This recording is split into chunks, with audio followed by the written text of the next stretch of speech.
दोस्तों, Warren Buffett की company Berkshire हॉथवे ने 1988 और 94 में कुल मिलाकर कोका कोला के 400 मिलियन शेयर्स खरीदे थे। आपको जानकर हैरानी होगी कि आज तक उन्होंने 400 मिलियन शेयर्स में से एक भी शेयर नहीं बेचा है। सिर्फ वॉरेन बफेट ही नहीं, आप जितने भी टॉप इन्वेस्टर्स को देखें, आप यही पाएंगे कि वह अपने शेयर्स को होल्ड ही करते हैं, ना कि शेयर प्राइस बढ़ जाने पर उन्हें बेच देते हैं। ऐसे में आपके मन में ये सवाल जरूर आएगा कि आखिर वो पैसे कमाते कैसे हैं, क्योंकि ज्यादातर लोग तो शेयर मार्केट में कैपिटल गेन से ही पैसे कमाते हैं, यानी कि वो बाय लो सेल हाई वाले तरीके को फॉलो करते हैं। दोस्तों, शेयर मार्केट में पैसे कमाने का एक दूसरा तरीका भी है जो कि टॉप इन्वेस्टर्स फॉलो करते हैं। ये तरीका है बाय एंड होल्ड, जिसमें एक इन्वेस्टर कैपिटल गेन के साथ डिविडेंड के तौर पर शेयर मार्केट से रेगुलर बेसिस पे पैसे कमाते हैं, और वो भी बिना कुछ किए। डिविडेंड्स पैसिव इनकम का एक बहुत ही बेहतरीन सोर्स है, और साथ ही पैसों को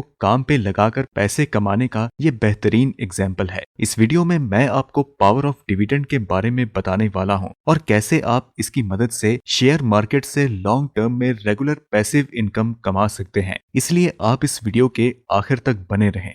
सबसे पहले हम जानते हैं कि डिविडेंड्स होते क्या हैं और कंपनी डिविडेंड देती ही क्यों है। दोस्तों, जब भी कोई कंपनी प्रॉफिट कमाती है तो उनके पास दो ऑप्शंस होते हैं। पहला ये कि वो पूरे प्रॉफिट को कंपनी की ग्रोथ और एक्सपेंशन के लिए री इन्वेस्ट करते हैं, या फिर दूसरा ये कि वो प्रॉफिट के कुछ हिस्से को री इन्वेस्ट करके और बाकी के हिस्से को अपने शेयर होल्डर्स के बीच उनके नंबर ऑफ शेयर होल्डिंग के हिसाब से बांटते हैं। इस शेयर्ड प्रॉफिट को ही डिविडेंड कहा जाता है। जब भी आप किसी कंपनी में इन्वेस्ट करते हैं तो उसकी ओनरशिप का बहुत ही छोटा सा पार्ट आपको मिलता है। इसलिए अगर वो कंपनी प्रॉफिट कमाती है तो उस प्रॉफिट पे आपका भी हक होता है, और यही प्रॉफिट का पार्ट आपको डिविडेंड के तौर पर दिया जाता है। कोका कोला के सीईओ की सैलरी $18 मिलियन है, लेकिन इसके लिए उन्हें काफी काम करना पड़ता है। लेकिन वहीं वॉरेन बफेट कोका कोला के लिए कोई काम नहीं करते, लेकिन फिर भी वह कोका कोला के शेयर्स होल्ड करके साल में $600 मिलियन से भी ज्यादा का डिविडेंड इनकम कमाते हैं। इसीलिए डिविडेंड पैसिव इनकम का एक बहुत ही बेहतरीन सोर्स माना जाता है।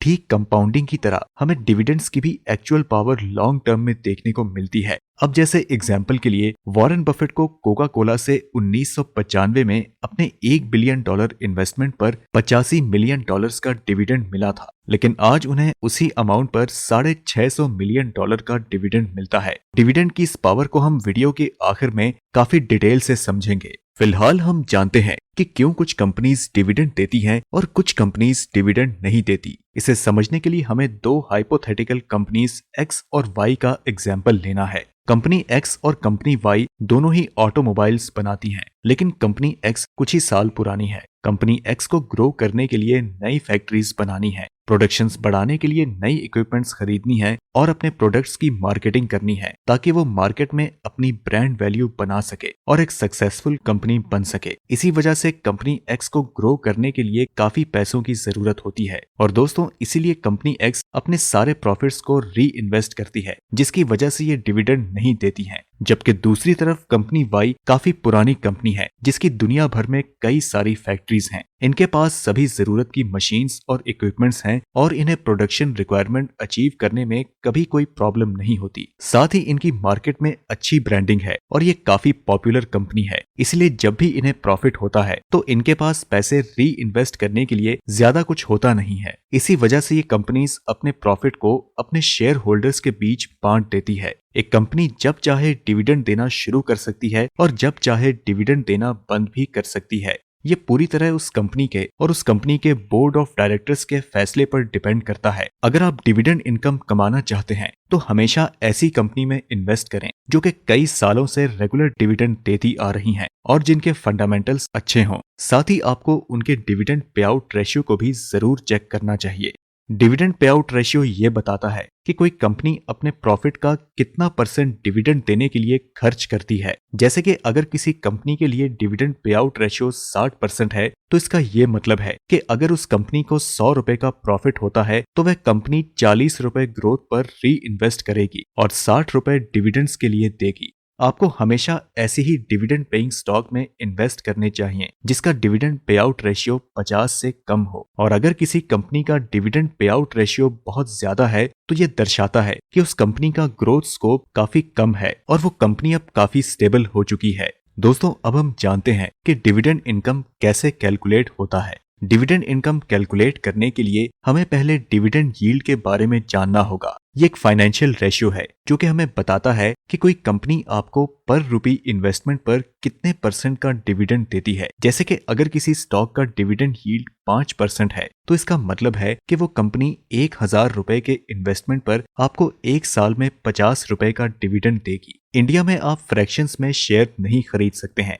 इसलिए आपको डिविडेंड पर शेयर कैलकुलेट करना आना चाहिए। डिविडेंड पर शेयर का मैथमेटिकल फॉर्मूला होता है dividend yield multiplied by share price. For example, Bajaj auto के लिए डिविडेंड यील्ड अप्रोक्सीमेटली 4% है और इनका शेयर प्राइस करीब 3400 रुपए है, तो इसलिए इनका dividend per share 4 multiplied by 3400 यानी कि 136 रुपए होता है। अगर आपके पास बजाज ऑटो के 1000 शेयर्स हैं तो आप हर साल 1,36,000 रुपए सिर्फ डिविडेंड इनकम के तौर पर कमा सकते हैं। इसके साथ ही कैपिटल गेन की वजह से आपकी इन्वेस्टेड अमाउंट की वैल्यू भी बढ़ती रहेगी। डिविडेंड की एक्चुअल पावर आपको तब देखने को मिलती है जब आप किसी कंपनी में बहुत ज्यादा पैसा इन्वेस्ट करते हैं और वो भी लंबे समय के लिए। इसे समझने के लिए हम बजाज ऑटो लिमिटेड की डिविडेंड हिस्ट्री के बारे में जानते हैं। दोस्तों 2008 में बजाज ऑटो के एक शेयर का प्राइस 200 रुपए के करीब था। अगर आप 10 लाख रुपए उस समय इन्वेस्ट करते तो आप उस कंपनी के